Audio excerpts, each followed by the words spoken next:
maintenant et toujours, dans les siècles des siècles.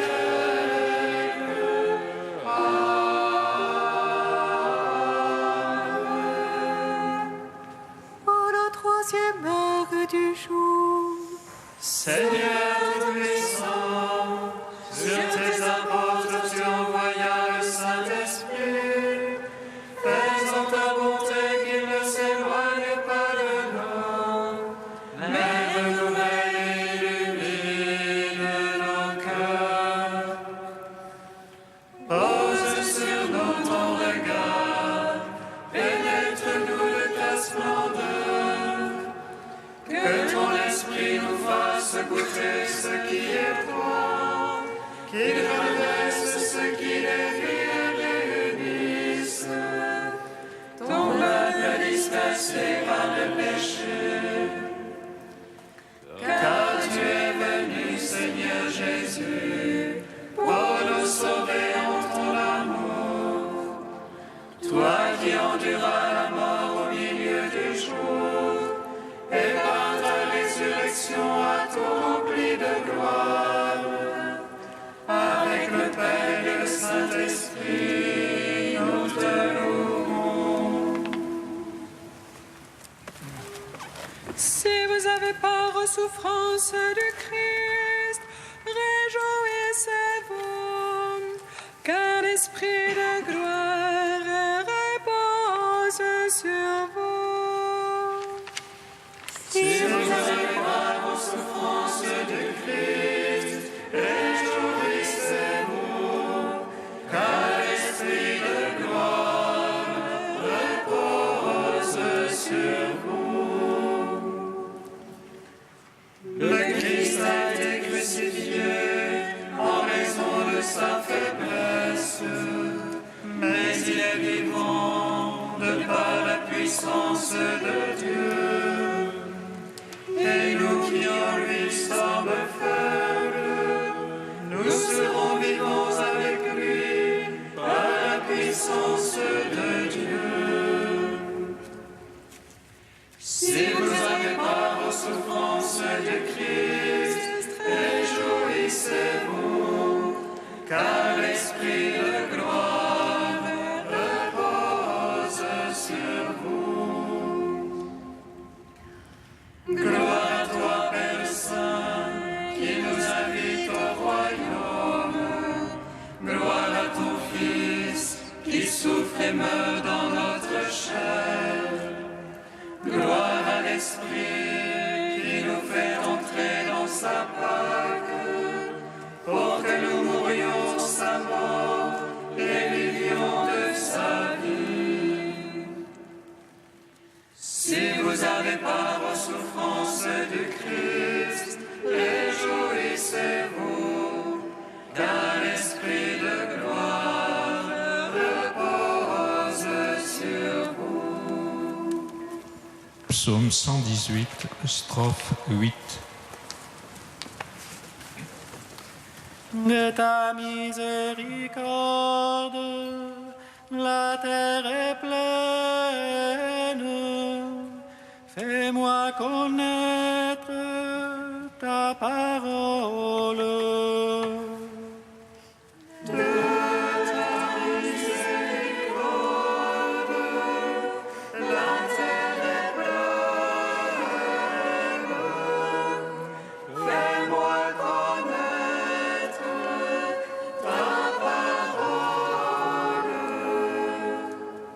Ma part et je dis, Seigneur, c'est d'observer tes paroles. De tout cœur, je veux attendrir ta face. Pitié pour moi selon ta promesse. Je fais réflexion sur mes voies et je reviens à ton témoignage. Je me hâte et point ne retarde d'observer tes ordres. Les filets des impies m'environnent. Je n'oublie pas ta loi. Je me lève à minuit te rendant grâce.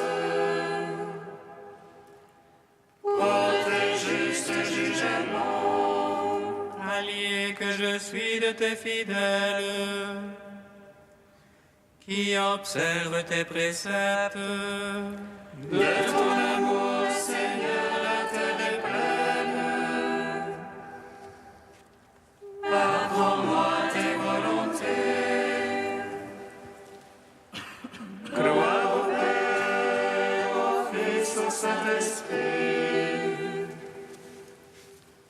Pour les siècles des siècles. Amen. De ta miséricorde, la terre est pleine. Fais-moi connaître ta parole. Psaume 10. Seigneur, n'éloigne pas de moi ton secours. Prends soin de ma défense.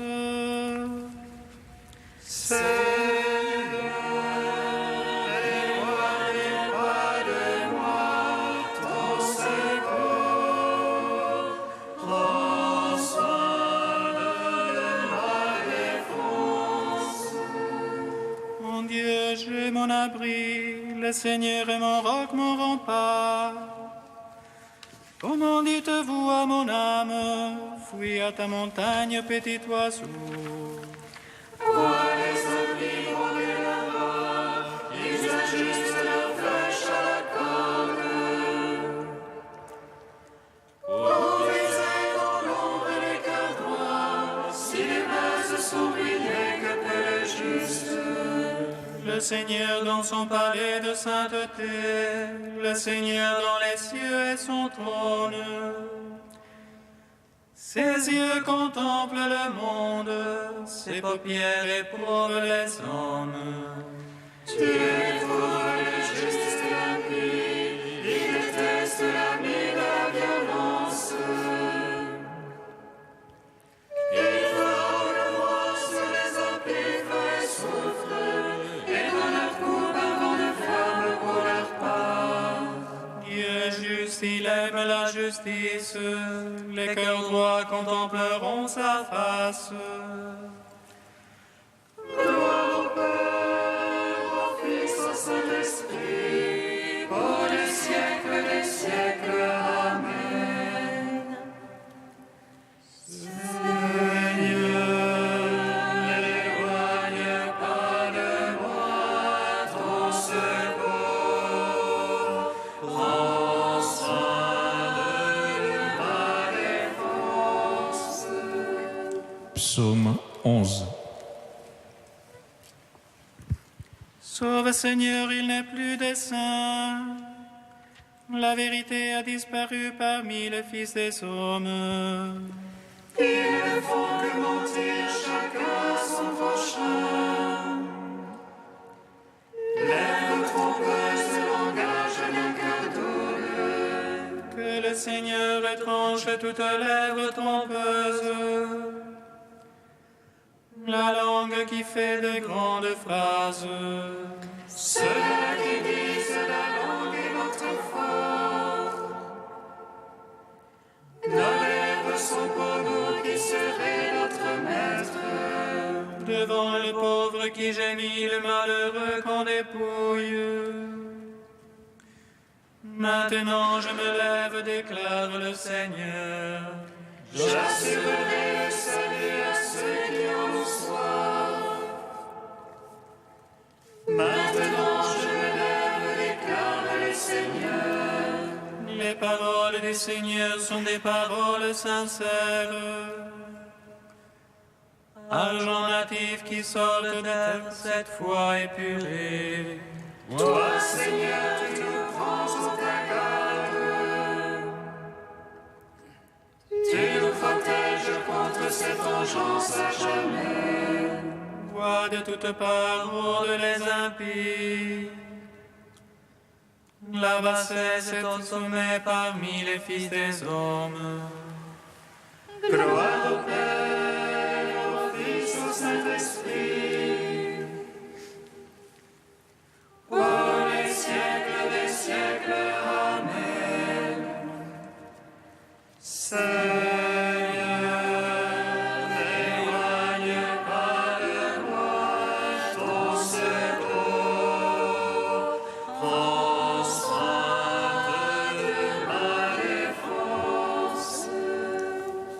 Cantique d'Isaïe, page 303. Nous avons péché devant toi, Seigneur, et nos fautes témoignent contre nous. Nos péchés sont toujours devant nous, nous reconnaissons notre tort. Se dévanter, renier le Seigneur, se détourner loin de notre Dieu. Parler de filie et révolte, et dans son cœur murmurer le mal. La fidélité est absente, celui qui se garde du mal est spolié. Le Seigneur l'a vu, il s'est indigné, il s'est étonné qu'on n'intervienne pas. Alors son bras devient son soutien, et sa justice son appui. Il a mis sur sa tête le casque du salut, il a revêtu la justice comme une cuirasse. Il s'est revêtu de justice, il s'est tapé de manteau de la jalousie. À chacun il va payer son dû et fera connaître sa gloire. Rendre gloire au Père Tout-Puissant, à son Fils Jésus-Christ le Seigneur, à l'Esprit qui habite en nos cœurs, pour les siècles des siècles. Amen.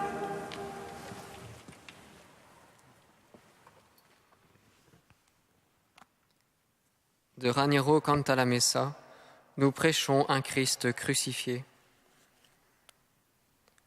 Avec leur style dépouillé, les récits de la Passion nous ramènent aux premiers jours de l'Église.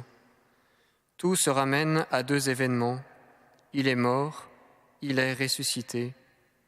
Mais la phase des faits bruts fut bien vite dépassée. Les croyants se poseront tout de suite la question du pourquoi de ces faits, c'est-à-dire de la Passion. Pourquoi Dieu a-t-il souffert ? La réponse fut « Le Christ est mort pour nos péchés, il est ressuscité pour notre justification ». En revanche, on n'avait pas encore atteint le vrai fond du problème. La question revenait sous une autre forme. Pourquoi est-il mort pour nos péchés ? La réponse qui illumina d'un seul coup la foi de l'Église, comme la splendeur du soleil, fut « parce qu'il nous aimait. Il m'a aimé et c'est pourquoi il s'est livré pour moi. Il a aimé l'Église et c'est pourquoi il s'est livré pour elle. » Comme on le voit, c'est là une vérité incontestable, primordiale, qui envahit toute chose et s'applique autant à l'Église dans son ensemble qu'à l'homme individuel. Cette réponse au pourquoi de la passion du Christ est vraiment définitive et ne laisse place à aucune autre question.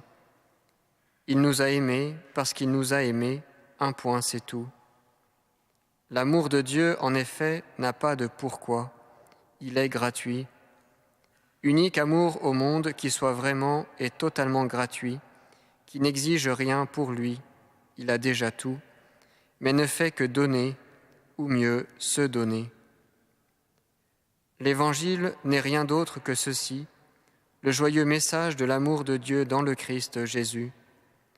Non seulement l'Évangile, mais encore la Bible tout entière, ne sont rien d'autre que l'annonce de l'amour mystérieux, incompréhensible, de Dieu pour l'homme. Si toute l'Écriture se mettait à parler en même temps, si, par quelque prodige, une parole écrite se transformait en parole émise, en voix, cette voix plus puissante que les flots de la mer crierait « Dieu vous aime ».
Lecture du livre des Nombres. En ces jours-là, les Hébreux quittèrent hors la montagne, par la route de la mer des roseaux, en contournant le pays d'Édom. Mais en chemin, le peuple perdit courage. Il récrimina contre Dieu et contre Moïse. « Pourquoi nous avoir fait monter d'Égypte ? Était-ce pour nous faire mourir dans le désert, où il n'y a ni pain ni eau ? Nous sommes dégoûtés de cette nourriture misérable. » Alors le Seigneur envoya contre le peuple des serpents à la morsure brûlante, et beaucoup en moururent dans le peuple d'Israël. Le peuple vint vers Moïse et dit : « Nous avons péché en récriminant contre le Seigneur et contre toi. Intercède auprès du Seigneur pour qu'il éloigne de nous les serpents. » Moïse intercéda pour le peuple, et le Seigneur dit à Moïse : « Fais-toi un serpent brûlant et dresse-le au sommet d'un mât. Tous ceux qui auront été mordus, qu'ils le regardent, alors ils vivront. » Moïse fit un serpent de bronze et le dressa au sommet du mât. Quand un homme était mordu par un serpent et qu'il regardait vers le serpent de bronze, il restait en vie. Gloire à toi, Seigneur, louange à toi. Gloire à toi, Seigneur, louange à toi.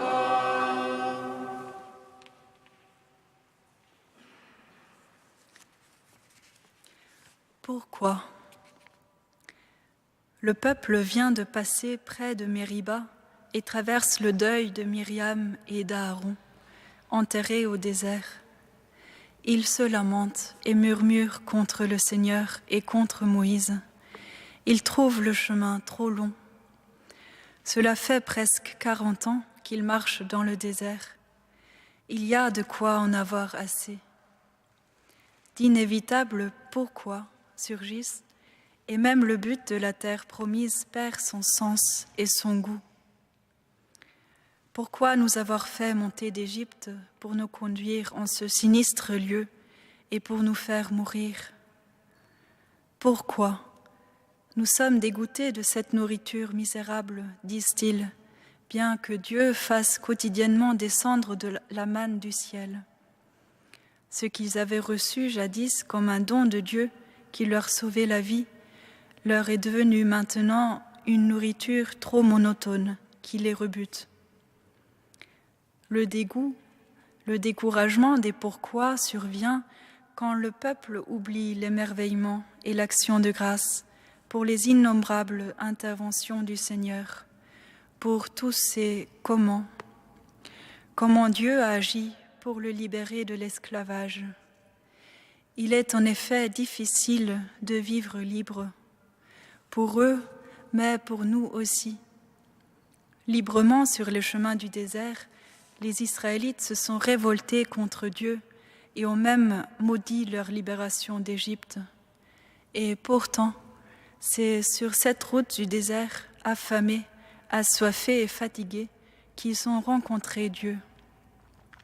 Quand un homme a faim, soif, ou qu'il n'en peut plus, il ne faut pas des discours ou des considérations théoriques sur Dieu. Ici ne vaut que ce qui se situe au niveau de cette détresse élémentaire. Une seule chose garde alors son importance, la réalité d'un Dieu qui est avec, qui agit, non pas au-delà de ce que j'ai à affronter maintenant, mais dans la faim, dans la soif, dans la faiblesse de celui qui n'en peut plus. Il y a une nouveauté ici dans la façon de Dieu d'éduquer la conscience de la liberté du peuple élu. Pour la première fois, dans cette longue traversée du désert, Dieu ne va pas répondre à la supplication de Moïse et du peuple en écartant le danger, ou par un pardon ou un don global, comme dans les récits précédents. Mais il offre un moyen de guérir, non pas automatiquement, mais individuellement, par une décision libre de chaque personne. Tous ceux qui auront été mordus, s'ils veulent regarder le cygne, le serpent dressé sur un mât, ils vivront. Ce n'est pas le cygne lui-même qui sauve, mais le signifié, Dieu lui-même, caché en lui, qui réalise l'œuvre du salut. L'évangéliste Jean nous relate l'interprétation que fera Jésus de ce récit important de l'histoire du peuple d'Israël. Comme Moïse éleva le serpent dans le désert, ainsi faut-il que soit élevé le Fils de l'homme, afin que quiconque croit ait par lui la vie éternelle. Car Dieu a tant aimé le monde. Il y a une nouveauté, oui, et il y a continuité dans la façon de Dieu de conduire son peuple. Dès le début de l'histoire d'Israël, dès l'errance, Dieu s'est adressé à l'homme individuellement pour lui demander s'il est capable ou non, s'il veut ou non, croire à ce que Dieu réalise dans son œuvre de salut. Et Jésus se coule dans cette façon de nous questionner, de nous interroger, d'interroger notre liberté. Crois-tu cela? Veux-tu croire? Viens et vois. Regarde, contemple-moi sur la croix et tu vivras.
Nous te prions, Seigneur, ami des hommes. Nous te prions, Seigneur, ami des hommes. Seigneur, nous te prions pour ceux qui nous gouvernent, qu'ils fassent ce qui est en leur pouvoir pour lutter contre l'injustice et la misère dans nos sociétés. Nous te prions, Seigneur, ami des hommes. Seigneur, nous te prions pour les malades, qu'ils soient entourés de soignants compétents et pleins de charité. Nous te prions, Seigneur, ami des hommes. Seigneur, nous te prions pour tous ceux qui travaillent à éradiquer la faim dans le monde. Que les acteurs du monde politique et économique soutiennent leur action. Nous te prions, Seigneur, ami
siècles. Amen.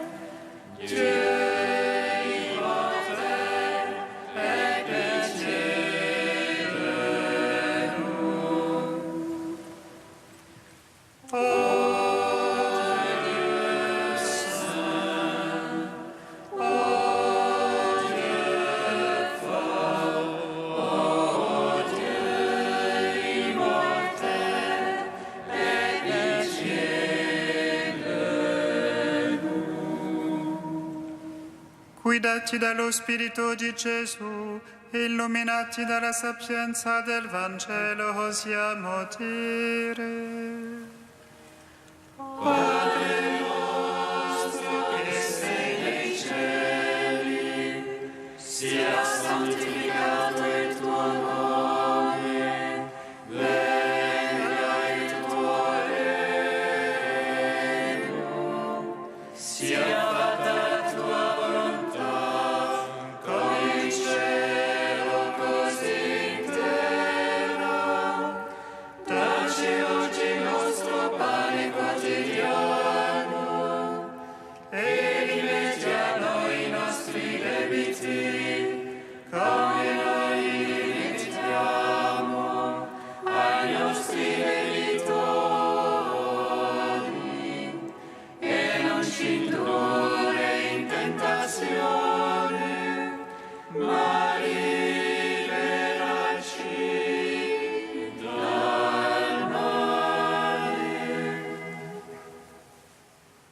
Seigneur, accorde-nous la grâce de persévérer dans ta volonté, afin qu'au long des jours, le peuple dévoué à ton service augmente en nombre et grandisse en sainteté.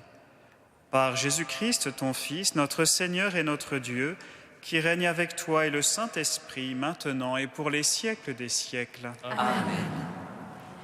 Bénissons le Seigneur. Nous rendons grâce à Dieu.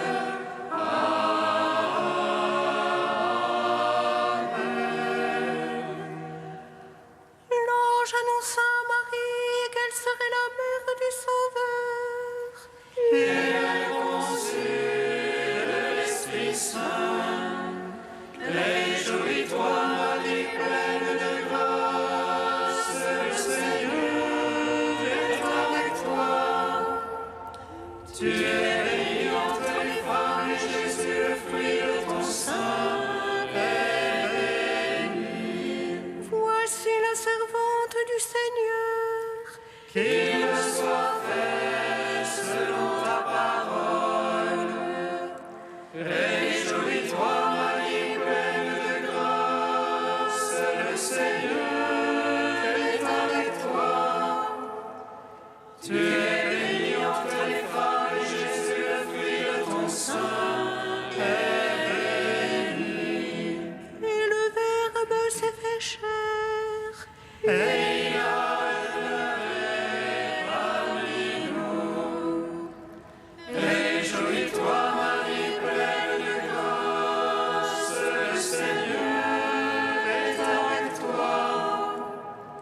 Tu es bénie entre les femmes, et Jésus, le fruit de ton sein,